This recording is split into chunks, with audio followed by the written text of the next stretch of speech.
वासुदेव हे नाथ नारायण वासुदेव हे नाथ नारायण वासुदेव।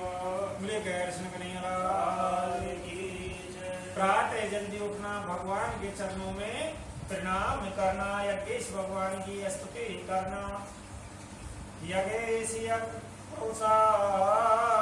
तीर्थपात तीरथ सवन मंगल नावधे आपन्नाले ब्रजनोत्पादम सैन्यम प्रदेश भवन दीनानाथ।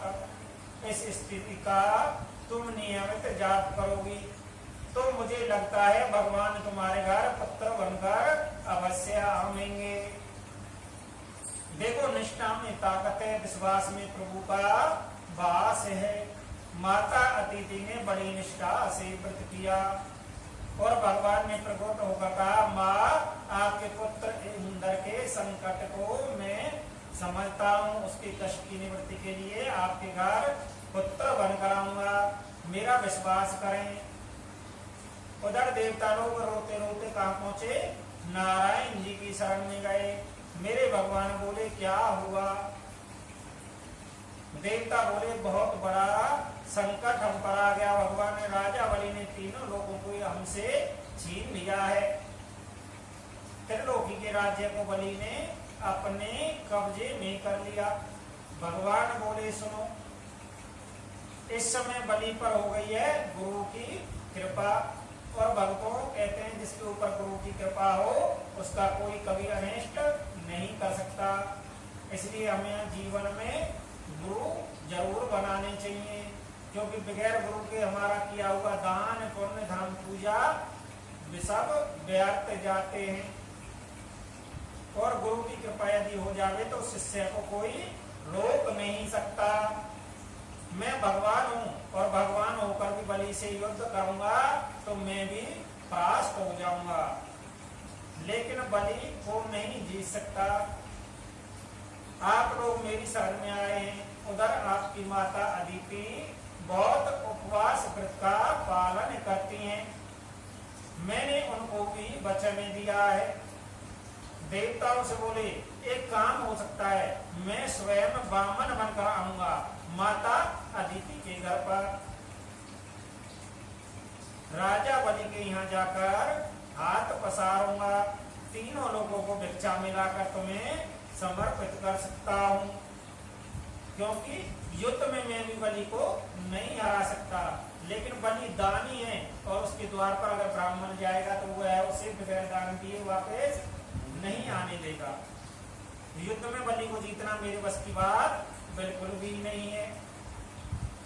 देवताओं ने प्रभु की प्रार्थना देवताओं की कार्य की सिद्धि के लिए श्रोण्या श्रवण दास्त्याम बहुरते स्मृति प्रभुः सर्वे नक्षत्रिताराश्च प्रोक्त जय जनम दक्षिणीमम।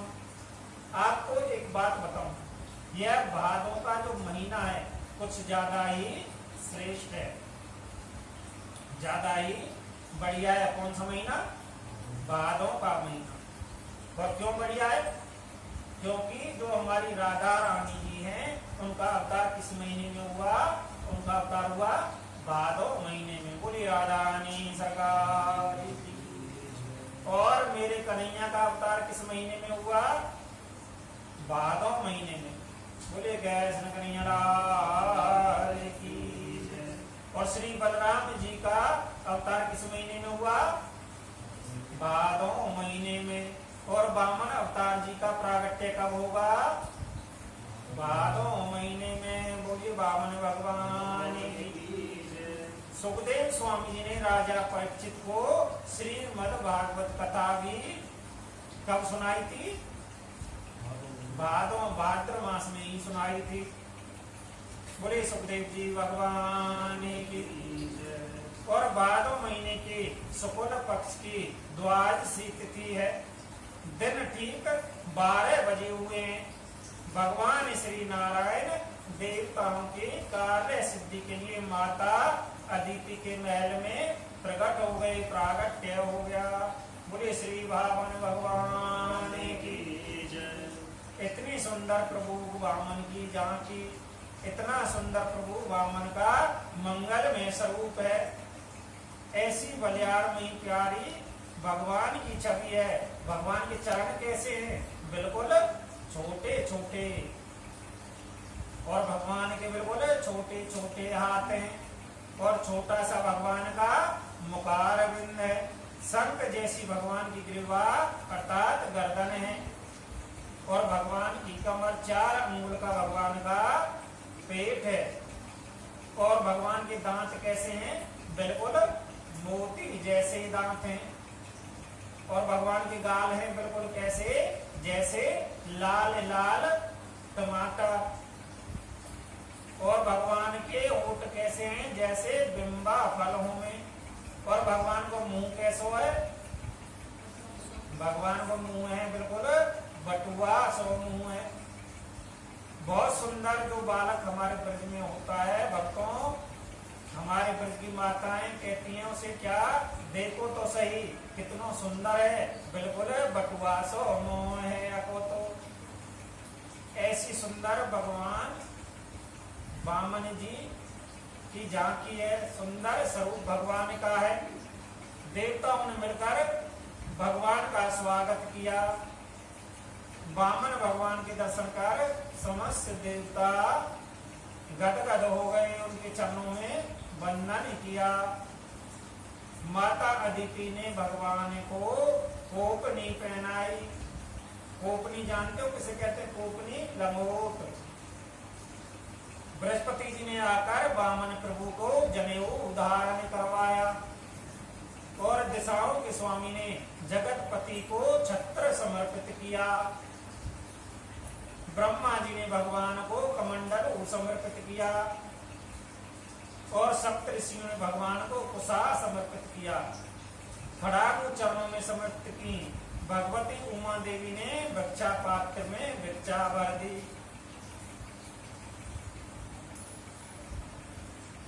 जय जय गोविंद गोपाला, जय जय गोविंद गोपाला, गोविंद गोविंद गोविंद गोविंद गोविंद गोविंद गोपाला गोपाला गोपाला गोपाला, जय जय गोविंद गोविंद गोपाला गोपाला, जय जय गोविंद गोविंद गोपाला गोपाला, जय जय गोविंद गोविंद गोपाला गोपाला। मेरा मुरली मनोहर नंद लाला, मेरा मुरली मनोहर नंद लाला नंद लाला, मेरा मुरली मनोहर नंद लाला, मेरा मुरली मनोहर नंद लाला। गोविंद गोविंद गोपाल गोपाल, गोविंद गोविंद गोपाल गोपाल, जय जय गोविंद गोविंद गोपाला गोपाला, जय जय गोविंद गोविंद गोपाला गोपाला। बोले कृष्ण बलदेव की जय। और बाल कृष्ण प्रभु वामन के रूप में प्रागट्य हुए। देवताओं ने बहुत विविध उनका पूजन किया, स्तुति की। उनको कमंडलों में जो भिक्षा में मिली वह जैसे ही गुरु को समर्पित करने को आए, ब्रह्मांड के बालक का जब यज्ञोपवीत संस्कार होता है भक्तों, तब जो कुछ भी भिक्षा में मिलता है उसे गुरुदेव को समर्पित करते हैं। जैसे ही वामन प्रभु गुरु जी को समर्पित करने को हुए, गुरु जी बोले छोटी मोटी भिक्षा मैं नहीं लेता, यदि मुझे प्रश्न करना है तो राजा बलि के पास में जाओ और त्रिलोक की भिक्षा लेकर आओ तो मैं प्रसन्न होऊंगा। वामन भगवान ने कहा आपका आदेश है तो भगवान ऐसा ही होगा। भगवान वामन सीधे राजा बलि के द्वारे पहुंचे। देखो जिसे हम जानते नहीं, जिसे हम जानते नहीं, हमारा कभी का कोई जिससे परिचय ना होवे, उसको देखते ही यदि मस्तक झुकने लगे, उसके प्रति आकर्षण बढ़ने लगे तो समझो उसमें दैव्य शक्ति अवश्य है, जरूर है। बलि महाराज के यज्ञ मंडप की ओर वामन भगवान धीरे धीरे जा रहे हैं और वामन का अर्थ कुल मिलाकर वामन अंगुल के है। बौने बनकर भगवान गए। भगवान कितने? केवल वामन अंगुल के हैं। राजा बलि के तो यज्ञ पर यज्ञ चल रहे हैं। सामने शुक्राचार्य जी आचार्य बनकर विराजे हैं। राजा बलि ने जैसे ही यज्ञ मंडप में से दूर से आते हुए भगवान को देखा तो अपने गुरुदेव के हाथ जोड़कर बोले, गुरुजी मुझे ऐसा प्रतीत होता है कि मेरे यज्ञ मंडप में साक्षात सूर्य देव भगवान आ रहे हैं। आचार्य शुक्राचार्य ने देखा, कहा राजन सूर्य नहीं तो चंद्रमा तो यह अवश्य ही होंगे। इतना सुंदर स्वरूप तो हमने भी जीवन में कभी नहीं देखा। ऐसी मनोहर झांकी तो जीवन में पहली बार देख रहे हैं। आपस में गुरु शिष्य इस प्रकार वार्ता कर रहे हैं कि वामन भगवान नजदीक पहुंच गए। वामन प्रभु को देखते ही राजा बलि खड़े है गए। भगवान वामन का बहुत सुंदर स्वागत किया। स्वागतम ते नमस्तुभ्यं ब्राह्मणो केन करवामि ते ब्राह्मऋषीणां तपसा च नाम्ने तवासरेवरकूद्रमम्।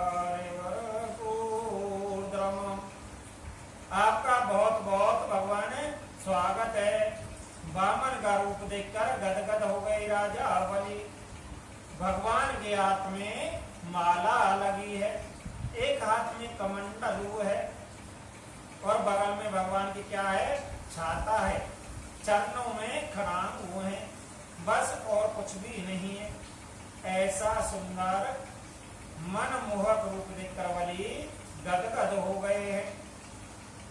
परिवार जन सहित मैं आपका स्वागत करता हूँ भगवान। मेरा कितना बड़ा अहोभाग्य है, आज जैसे परम तपस्वी संत मेरे यज्ञ मंडप में पधारे। मुझे लगता है कि बड़े बड़े ब्रह्म ऋषि लोगों की जो तपस्या है, आज आर्य वसु लेकर साक्षात रूप धारण कर मेरे यज्ञ मंडप में आ पधारे। मैं कितना भाग्यवान हूँ, कैसे कहूँ।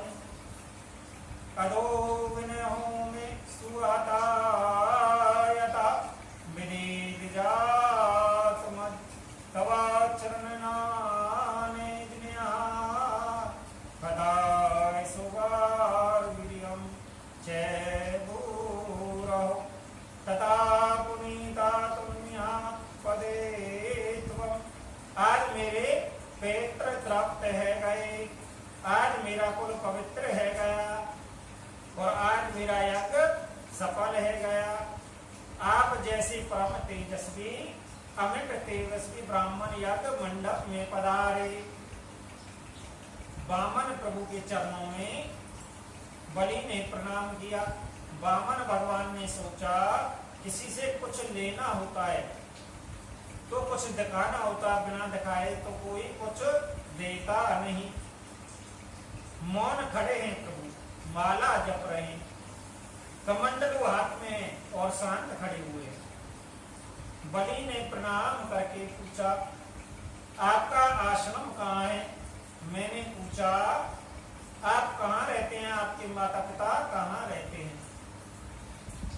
बलि ने शुक्राचार्य जी की ओर इशारा दिया। गुरु जी यह ब्रह्मचारी बोलते हैं क्यों नहीं? शुक्राचार्य जी बोले देखो इनका जप चल रहा है और माला जाप करते समय बोले कैसे? बोले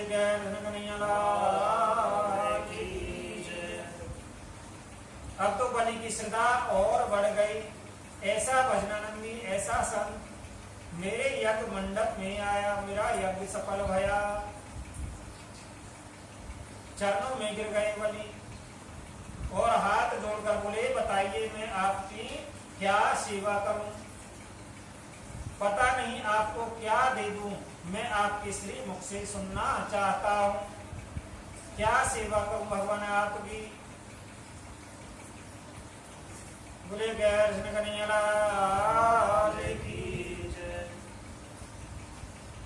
गाम कांचनाम गुणवदम धामिष्टम ततानां प्यमूतं भावे प्रगणयाम गिरवाणं समृद्धास्तुगानं गजानं भारतार्थं संप्रतीक।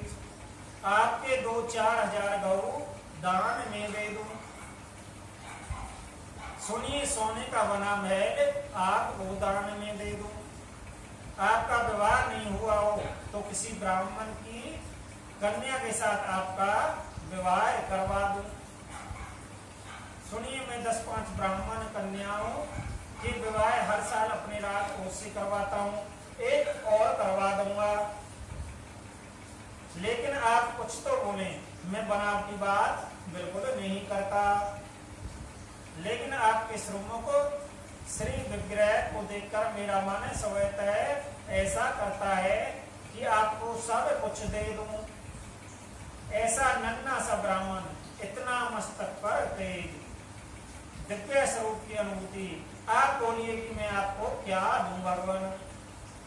भगवान ने मन मन में सोचा हमसे बड़ा प्रसन्न हो रहा है बलि। बातें सुनकर भगवान ने माला पूरी कर ली। ओ आपका नाम बलि है क्या? बलि बोले जी प्रभु मुझे ही बलि कहते हैं। आपके प्रबाबा हिरण्यकश्यप बड़े दानी थे, आपके बाबा प्रहलाद बड़े दानी थे। बोले आपके पिता द्रोचंदी बहुत बड़े दानी थे और आप यदि मुझे दान की बात करते हैं तो कोई आश्चर्य की बात नहीं है। लेकिन संकोच की बात है राजन, मैं तुम्हारी इस इच्छा को पूर्ण नहीं कर सकता। आप पूर्ण क्यों नहीं कर सकते? बलि ने कहा। भगवान बोले मैं महान त्यागी हूं, ना एक पैसा भी दान में नहीं लेता।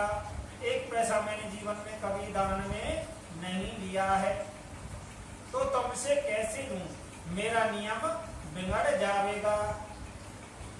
बलि ने कहा आपको कुछ तो लेना होगा भगवान, मेरे यहाँ यज्ञ हो रहा है। आप जैसा विद्वान संत यहाँ आकर बिना कुछ लिए चला जावे, मेरे लिए कितने संकोच की बात है।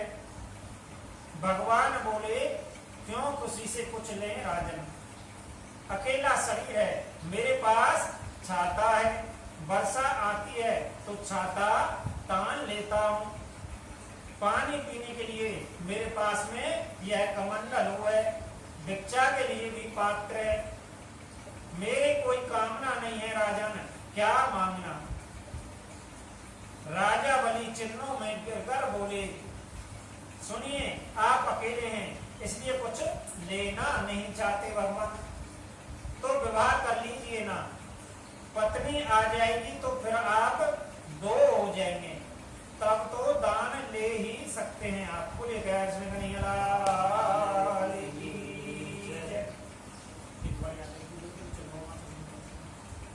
बोले कृष्ण कन्हैया लाल की, बोले कृष्ण कन्हैया लाल की, बोले राधे रानी सरकार की। भगवान बोले विवाह के चक्कर में मत डालो, पड़ता है, क्योंकि कहते हैं जो शादी का लड्डू है वह कैसा है, जो खाए वह पछताए और जो ना खाए वह और ज्यादा पछताए। बलि बोले क्या कहते हैं आप, गृहस्थ जीवन तो सबसे श्रेष्ठ है, आप एक बार भगवान हाँ तो करो। भगवान बोले तो दान तो तुम बाद में देना, पहले ब्याह ही कर दो। बलि बहुत प्रसन्न हुए और गुरु जी से बोले आप मुहूर्त देखिए, कल ब्याह कर देंगे। बामन प्रभु ने कहा ब्याह तो राजन तुम कर दोगे, लेकिन वह ब्राह्मणी रहेगी कहाँ? एक छाते में दो आदमी नहीं रह सकते। बलि बोला भगवान कंचन का महल बना कर दूंगा। प्रभु बोले आप तो बहुत अच्छे हैं। अच्छा राजन यह बताओ, ब्राह्मणी आएगी तो बाल गोपाल भी होंगे? और बलि बोले जी बाल गोपाल तो होने ही चाहिए, उसी से तो घर में समृद्धि मिलती है, घर में रौनक रहती है। जब बाल गोपाल शरारत करते रहते हैं तो मेरे बाल गोपाल मेरी ब्राह्मणी मेरे भोजन की व्यवस्था। बलि बोले बड़ा भंडारा करवा दूंगा, आप सब दोनों समय प्रेम से भोग लगा कर पाना, परंतु आप शादी के लिए हाँ तो करो। अच्छा तो राजन मेरे बाल गोपाल की शिक्षा की व्यवस्था। बलि बोले आपने विद्यालय है ना हिरण्यकश्यप दवाना विश्वविद्यालय, उसी में आपके कुमारों की शिक्षा की व्यवस्था हो जाएगी। राजा आप तो बहुत अच्छे हैं, लेकिन मुझे एक बात और बताओ कि बाल गोपाल होंगे तो फिर 10-5 होंगे ना? बलि बोले मुझे क्या मालूम भगवान, 10 होंगे कि 5 होंगे कि 50 होंगे, जो होंगे वह तो होंगे ही। मैं यह पूछ रहा था कि 10-5 बाल गोपाल जब होंगे तो उनमें से 1-2 कभी मर भी सकते हैं, मरेंगे ही। बलि बोले हाँ महाराज मर भी सकते हैं। मरने के बाद जो रोया जाता है वह रोने की क्या व्यवस्था राजन तुम करोगे? भगवान कह रहे हैं राजन कोई बालक मर गया तो सब व्यवस्था तुम कर दोगे, उसकी रोने की व्यवस्था कौन करेगा? बलि बोले महाराज रोना तो आप ही होगा महाराज, बेटा आपका मरेगा तो रोने वाले क्या किराए पर थोड़ी जाएंगे, रोएंगे तो आप ही। यह व्यवस्था मैं कहां से करूं? बामन भगवान बोले तो ऐसा हम काम ही क्यों करें जिसमें हमको रोना पड़े। शास्त्र